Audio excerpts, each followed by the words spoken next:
Very good morning, students. I hope you all are doing well. Today we are going to discuss question number 2 of exercise 14.1. It is saying treat a dotted line as a mirror in figure. Look at the reflections and state which of the dotted lines are of symmetry. ये जो dotted line है हमें इसको mirror की तरह consider करना है और बताना है कि कौन सा लाइन जो है वो लाइन ऑफ सिमेट्री है. सी, अगर हम एक पार्ट को देखेंगे and then we treat it as the line of symmetry, तो हम देखेंगे इस लाइन ऑफ सिमेट्री के इधर और left hand side and right hand side दोनों इक्वल पार्ट है. इसका मतलब ये लाइन ऑफ सिमेट्री है. और क्योंकि ये वर्टिकली स्टैंडिंग लाइन है इसलिए हम इसको कहेंगे vertical line of symmetry. Then question number 2 second part B. इसमें हमें horizontal line of symmetry given है और वी कैन सी कि इसका अपर पार्ट और उसका बॉटम पार्ट दोनों सेम है, तो ये horizontal line of symmetry.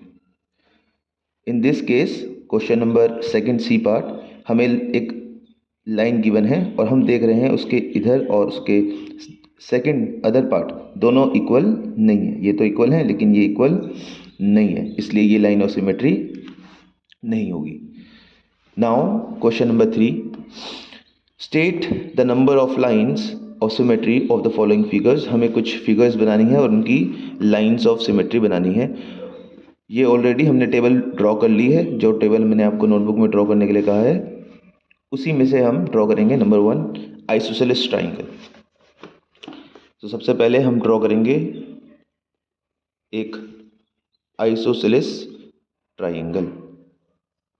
Isosceles triangle बेटा, the triangle in which the two pair of sides are equal, जिसमें दो साइड्स इक्वल होंगी. एंड जो आइसोसेलेस ट्राइंगल का मीडियन होता है, मीडियन मैंने आपको पहले भी डिस्कस किया, मीडियन वो लाइन है जो किसी भी आइसोसेलेस ट्राइंगल को दो इक्वल पार्ट में डिवाइड करती है. तो ये जो मीडियन होगा, median will be the line of symmetry of isosceles triangle. Like this we can draw all the figures here and we can draw the line of symmetry of these figures. So I am drawing the line of symmetry for a rhombus. So what is a rhombus? Rhombus is a figure in which the four sides are equal. Rhombus and square दो ऐसी figures हैं जिनमें four sides equal होती है, इनकी four sides equal होती हैं.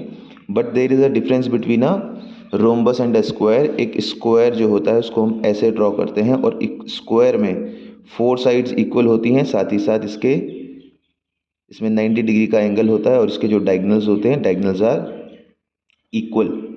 But in rhombus diagonals are not equal.